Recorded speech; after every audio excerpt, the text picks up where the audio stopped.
طارق اپنی بیوی سارہ کے ساتھ ایک پرانے دیہاتی گھر میں رہتا تھا۔ زندگی سادہ تھی۔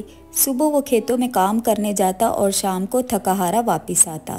شادی کے 5 سال تک ان کے ہاں کوئی اولاد نہ ہوئی۔ اس کمی نے دونوں کے دلوں کو غمزدہ کر دیا تھا۔ اکثر وہ سوچتے کہ زندگی کا یہ سفر کیسے کٹے گا، مگر اللہ کی مشیت کے آگے انسان کا بس نہیں چلتا۔ دونوں صبر کرتے رہے۔ اولاد نہ ہونے کی وجہ سے طارق کا رویہ بدلنے لگا۔ وہ اپنی بیوی کو نظر انداز کرنے لگا اور کبھی کبھی اسے حقیر بھی سمجھتا، لیکن سارہ نے ہمت نہیں ہاری۔ وہ خاموشی سے سب برداشت کرتی رہی اور دن رات اللہ تعالیٰ سے دعا کرتی رہی کہ انہیں اولاد کی نعمت عطا ہو۔ سال گزرتے گئے۔ 7 برس بعد اللہ تعالیٰ نے ان پر کرم کیا اور ایک بیٹی عطا ہوئی۔ سارہ خوشی سے جھوم اٹھی۔ اس کی دعائیں قبول ہو گئی۔ طارق نے بھی بظاہر خوشی ظاہر کی، مگر دل کے اندر وہ بیٹی کو بوجھ سمجھتا رہا۔ سارہ اسے سمجھاتی کہ اللہ نے ہمیں بیٹی دی ہے تو شکر ادا کرنا چاہیے، لیکن طارق کے دل میں ناقدری اور نفرت بری رہی۔ وقت گزرتا گیا۔ اگلے سال دوسری بیٹی پیدا ہوئی، پھر کچھ عرصے بعد تیسری۔ سارہ تو اللہ کے فیصلے پر راضی تھی، مگر طارق کا رویہ اور بھی سخت ہوتا گیا۔ اس نے بیوی سے تعلقات تک بگاڑ دیے، اکثر اسے طعنے دیتا اور ذلیل کرتا۔ سارہ بار بار سمجھاتی کہ یہ اللہ کا فیصلہ ہے اور اس پہ ہی ہمارے لیے بھلائی ہے، لیکن طارق ان باتوں کو فضول سمجھتا۔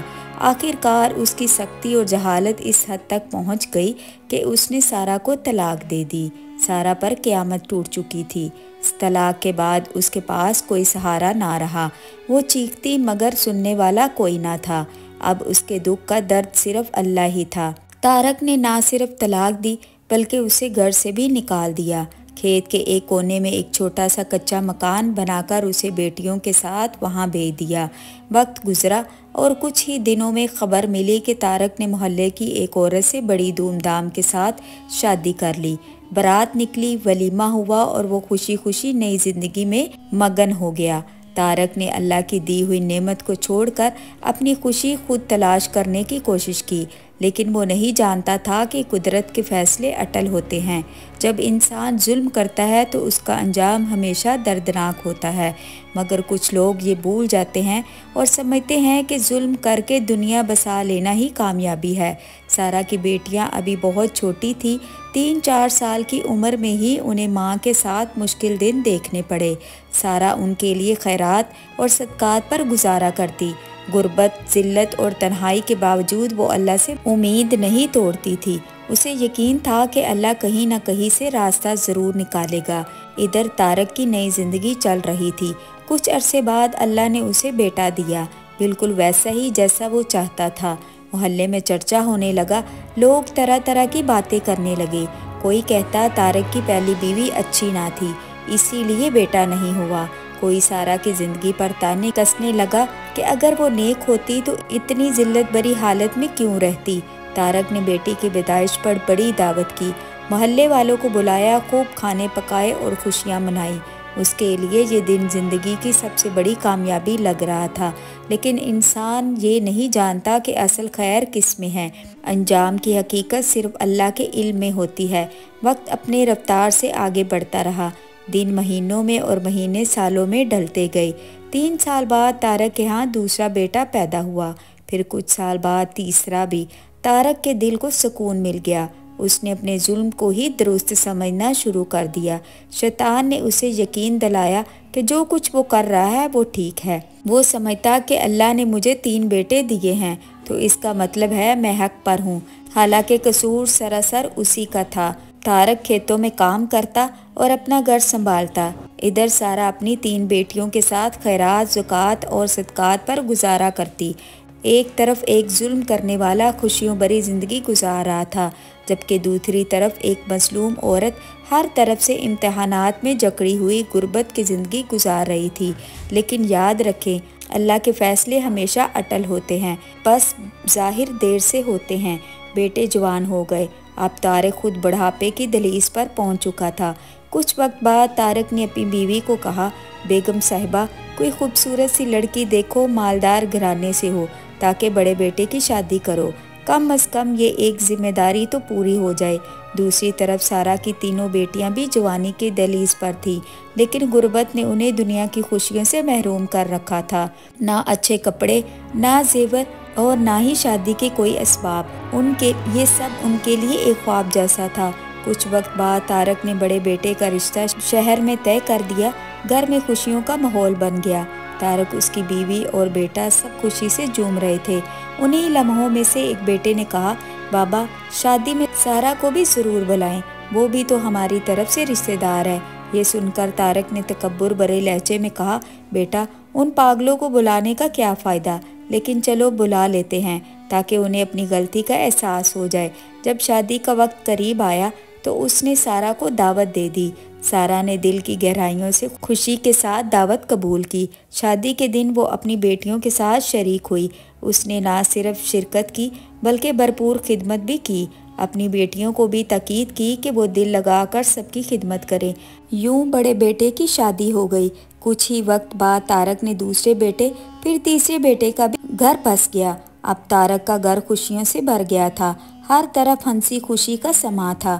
وہ اپنے بیٹوں کی آباد زندگی دے کر مطمئن تھا اور یہی سمجھتا تھا کہ ان سے سچا اور کامیاب کوئی نہیں ہے۔ ادھر سارا اپنی بیٹیوں کے ساتھ اب بھی جھونپڑی میں زندگی گزار رہی تھی۔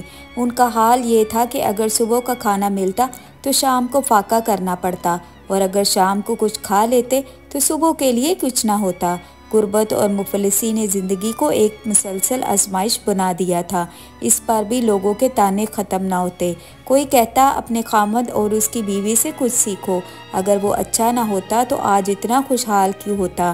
یہ الفاظ سارا کے دل پر تیر کی طرح لگتے تھے، لیکن وہ خاموش رہتی، ہمیشہ سر جھکا کر اللہ کے حضور گڑ گڑاتی اور آنسو بہاتی۔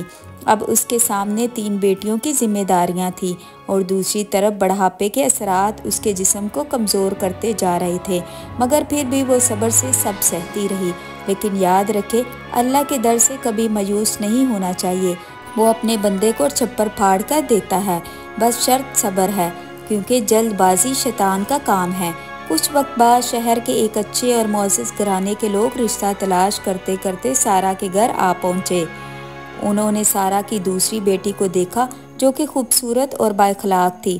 اس کا رشتہ مانگا۔ سارا کے لیے یہ لمحہ خوشی کا باعث تھا، مگر مرد گھر میں تھے نہیں جو سب کچھ پرکھ لیتے۔ اس لیے سارا نے خود ہی ہمت کی۔ وہ ان کے گھر گئی، جتنا ہو سکا جانچ پڑتال کی اور آخرکار ہاں کر دی۔ کچھ وقت بعد دوسری بیٹی کی بھی شادی دھوم دھام سے ہو گئی۔ محلے والے حیران رہ گئے، یہ کون لوگ ہیں جو ایک غریب گھرانے میں رشتہ کرنے آئے، مگر اللہ نے جو لکھا تھا وہی ہوا۔ اسی طرح وقت گزرتا گیا۔ سارا کی بڑی بیٹی خوش اخلاق تھی۔ غربت کی تھیپڑوں سے اسے اور بھی نرم دل اور خدمت گزار بنا دیا تھا۔ خوش اخلاقی کی وجہ سے وہ ہر کسی کا دل جیت لیتی تھی۔ صفات دے کر شہر کے ایک معزز گھرانے نے اسے اپنے بیٹے کے لیے پسند کیا۔ اس کی شادی بھی ہو گئی۔ اب اللہ نے فیصلہ سنانا تھا، ظالم کو سزا اور مظلوم کو تخت پر بٹھانا تھا۔ کچھ وقت بعد تیسری بیٹی کی شادی بھی ہو گئی۔ اس کے بعد سارا گھر میں اکیلی رہ گئی، لیکن اللہ نے اسے اکیلا نہیں چھوڑا۔ اس کے ایک داماد جو مالدار تاجر تھے، انہوں نے سارا کو شہر میں ایک قیمتی گھر دیا تاکہ وہ اپنی بیوی اور ساس دونوں کو وہاں عزت کے ساتھ رکھ سکے۔ یہ خبر سارا کے لیے کسی دھچکے سے کم نہ تھی۔ اس نے کئی بار انکار کیا کہ بیٹیوں کے سر پر بوجھ ڈالنا درست نہیں، مگر بیٹیوں کے اصرار پر وہ شہر منتقل ہو گئی۔ کچھ وقت بعد سارا کی تیسری بیٹی کا شوہر بھی ان کے گھر میں رہنے لگا۔ یوں اللہ نے سارا کو عزت اور سکون عطا کیا۔ یہ سب اللہ کے انتظامات تھے۔ انسان کی اپنی کوئی حیثیت نہیں کہ وہ خود کو عزت یا درجہ دے۔ سارا شہر میں ایک معزز اور خوشحال عورت بن چکی تھی۔ اس کے پاس اپنا گھر تھا، تھوڑا بہت کاروبار تھا جو اس کا داماد چلا رہا تھا، اور مال مویشی بھی تھے۔ یہ سب اللہ کا انعام تھا اور سارا کی سچائی کا صلہ۔ دوسری طرف طارق اپنے بیٹوں کے ساتھ گاؤں میں رہ رہا تھا، لیکن وقت کے ساتھ حالات بدلنے لگے۔ اس کے 2 بیٹوں نے زمینداری سے انکار کر دیا۔ وہ شہر جا کر کاروبار کرنا چاہتے تھے۔ باپ نے سختی سے روکا، مگر اختلاف بڑھتا گیا۔ آخرکار دونوں بیٹے گھر چھوڑ کر شہر منتقل ہو گئے۔ اب طارق صرف اپنی بیوی اور ایک بیٹے کے ساتھ رہ گیا۔ کچھ وقت بعد تیسرا بیٹا ایک حادثے میں پانی میں ڈوب گیا اور وفات پا گیا۔ یہ صدمہ طارق کے لیے ناقابل برداشت تھا۔ جو جوان بیٹے کی موت نے اس کی دنیا ہلا دی تھی۔ چند ہی برسوں میں حالات ایسے بدلے کہ خوشیوں سے بھرا گھر بکھر گیا۔ فوت شدہ بیٹے کی بیوی بھی کچھ وقت بعد اپنے میکے چلی گئی۔ آخر کار طارق اور اس کی بیوی اکیلے رہ گئے۔ وہی طارق جو کبھی اپنی خوشیوں پر ناز کرتا تھا، اب تنہائی اور غم کے سائے میں ڈوب چکا تھا۔ وقت گزرتا رہا۔ طارق غم اور تکلیف کے بوجھ تلے دب کر کمزور ہوتا گیا۔ برداشت کی طاقت ختم ہو گئی۔ ایک دن اپنی بیوی سے جھگڑا ہوا اور جھگڑتے جھگڑتے اسے بھی طلاق دے ڈالی۔ دوسری بیوی پر بھی قیامت ٹوٹ پڑی۔ تب اسے احساس ہوا کہ اصل قصور طارق کا تھا، سارا بے قصور تھی۔ بیٹے کی موت اور طلاق کے صدمے نے اسے بیمار کر دیا۔ بیٹوں نے ماں کو شہر بلا لیا۔ اب طارق بالکل اکیلا رہ گیا۔ اس کے پاس بے شمار جائیداد اور عالیشان گھر تھے، مگر کھانے کو روٹی اور خریدنے کی ہمت بھی نہیں تھی۔ ایک طرف غموں کا بوجھ، دوسری طرف بیوی کی جدائی اور بڑھاپے کی کمزوری، یہ سب مل کر اسے تباہ کر گئے۔ وقت یوں ہی گزرتا گیا۔ ایک دن سارا کی بڑی بیٹی گاؤں آئی تھی کچھ رشتہ داروں سے ملنے۔ راستے میں اس نے ایک بوڑھے شخص کو دیکھا، حالت خستہ، کپڑے گندے، بال بکھرے ہوئے، چہرے پر غم اور آنکھوں میں ویرانی۔ وہ پاگل سا لگ رہا تھا۔ سارا کی بیٹی نے شوہر سے کہا، چلے کسی سے پوچھتے ہیں کہ طارق زمیندار کا گھر کہاں ہے، میرا دل چاہتا ہے میں اسے دیکھوں۔ اس نے ہم پر بہت ظلم کیا ہے، لیکن وہ میرا باپ ہے، میرا خون ہے، میں کیسے یوں ہی گزر جاؤں؟ اس کے شوہر نے قریب جا کر اسی بوڑھے سے پوچھا، چچا جی، یہاں طارق نامی زمیندار کا گھر کہاں ہے؟ بوڑھے نے آنسو بھری آنکھوں سے ان کی طرف دیکھا اور کانپتی ہوئی آواز میں کہا، بیٹا میں ہی وہ بد نصیب طارق ہوں، بتاؤ کیا کام ہے؟ بیٹی نے باپ کی حالت دیکھ کر چیخنا چلانا شروع کر دیا اور فوراً شہر لے گئی۔ حکیم سے علاج کروایا اور تیمارداری کی۔ اس کا خامد بھی نیک دل انسان تھا۔ اس نے کہا، یہ تمہارے باپ ہیں، خدمت کرنا تم پر لازم ہے۔ بیٹی نے خدمت شروع کی اور کچھ وقت بعد طارق چلنے پھرنے کے قابل ہو گیا۔ پھر ایک دن طارق نے سارا اور بیٹیوں کو بلایا اور روتے ہوئے معافی مانگی۔ کہنے لگا، سب سے بڑا ظالم میں خود تھا۔ اولاد کی دوری اور بیوی کی جدائی نے مجھے توڑ دیا، لیکن میں جانتا ہوں تمہارے دکھ ایک معافی سے ختم نہیں ہو سکتے۔ اللہ کا انصاف بڑا ہے، جب پکڑ آتی ہے تو کوئی بچ نہیں سکتا۔ طارق روتے ہوئے کہتا تھا کہ سارا بے قصور ہے، قصور میرا ہے، اسے عزت ملنی تھی، ملی، ذلت میرا حصہ ہے۔ بیٹیاں نہ ہوتی تو میں در بدر بھٹکتا، بیٹے مجھے بلا بیٹھے ہیں۔ طارق کی بے بسی دیکھ کر سب نے تسلی دی۔ بیٹیاں باپ کی حالت دیکھ کر بہت روئیں اور پھر باپ کی خدمت کرنے لگی۔ سارا کی آنکھیں آنسو سے نم تھی، لیکن اب کچھ نہیں کر سکتی تھی، بس بیٹیوں کو خدمت کی تاکید کی۔ کچھ وقت بعد طارق کو خطرناک بیماری ہو گئی۔ ساری رات درد سے تڑپتا اور چیختا رہتا۔ بیٹیاں پاس کھڑی خدمت کرتی رہتی، وہی بیٹیاں جنہیں اس نے دھتکار دیا تھا۔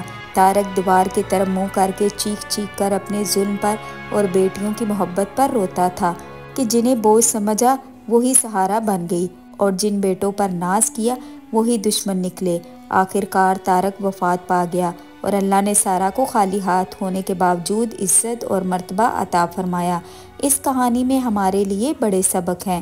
سب سے پہلا یہ کہ انسان کی سوچ محدود ہے۔ بیٹا یا بیٹی، یہ سب اللہ کی دین ہے۔ اللہ نے اپنی خواہش کے مطابق دیا، مگر اللہ جو دیتا ہے وہی ہمارے لیے بہتر ہوتا ہے۔ اس پر صبر اور شکر ضروری ہے، ورنہ انجام خطرناک ہو سکتا ہے۔